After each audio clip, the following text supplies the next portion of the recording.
My father-in-law, who has vascular dementia and Parkinson's disease, is 83 years old and is living with my husband and I.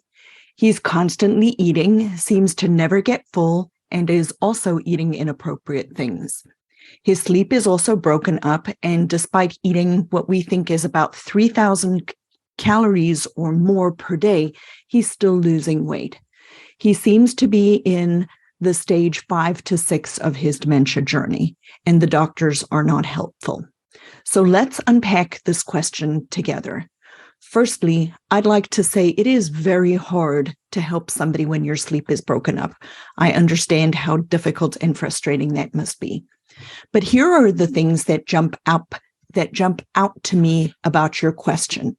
Firstly, I wanted to show you what is commonly known to be stage 5 and stage 6 of dementia.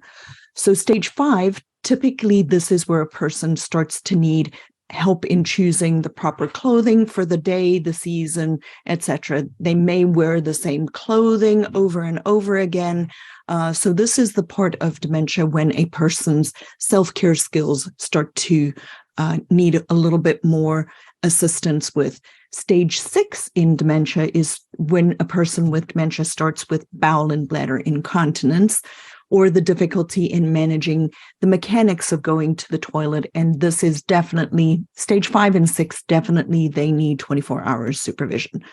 So using this criteria, stage 5 or 6, I want you to consider whether your father-in-law might be further along in his journey, or if this is the accurate description of his abilities.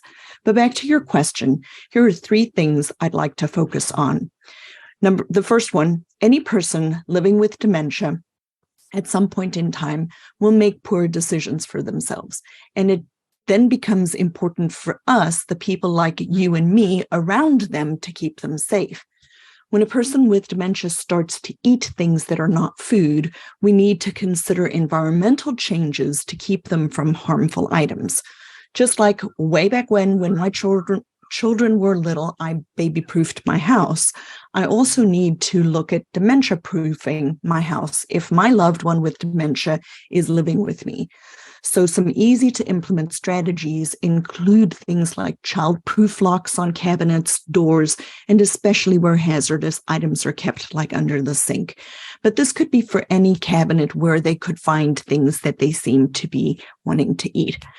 The second thing I want you to consider is part of the reason I wonder if your father-in-law is further along in his dementia journey is because of the weight loss, despite eating many, many calories. The other option is that he could be expending those calories by wandering or shadowing behaviors or any even type of repetitive movements from his Parkinson's disease. Could it be that he's really moving so much that he's using up all of those calories? I would be looking at his activity levels and seeing what you observe. If this is the case, I'd recommend giving him high-calorie foods to keep his weight loss at a minimum. The third and last observation is sometimes doctors are so focused on the dementia and the Parkinson's disease that they're not looking for anything else medically going on with your father-in-law. Has he been checked out medically to rule out any other medical conditions that could be causing weight loss? Sometimes I've had patients who have other conditions like cancer that are causing the weight loss, but because it hasn't been caught due to the other medical issues. But even if that were the case, I want you to ask yourself, in light of his dementia, would you do anything differently? So if he keeps losing weight, have you considered hospice care at this point in your journey to help supplement you right now? When I, as an occupational therapist, didn't teach my family care partners to modify their environment or to look at their loved ones' caloric intake and expenditure, I made things so much worse for them, both them and their family members at home. I distinctly remember in my 30-year career, the handful of patients that I've had over the years where their physical activities of therapy was more that they could tolerate and actually made the person weaker instead of stronger.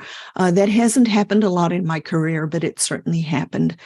But when you look at your environment, and if you look to see if you can modify it to keep your father-in-law safe by making these environmental modifications to dementia-proof your home, you may limit the times when he could accidentally eat something he shouldn't be eating, and therefore you keep him safe. I want to tell you, you are doing a great job of asking the right questions to keep your father-in-law safe. So if you want you to look at his activity level and see if he is actually moving more than you might have thought, that it may be contributing to his weight loss because he's not eating, because he's actually moving more than what you think. So those are the things that I wanted to point out to you today. If you guys like these videos, please subscribe to my YouTube channel. It's called Think Different Dementia. And like I always end my videos, may the Lord bless you and keep you, and I'll see you in the next video.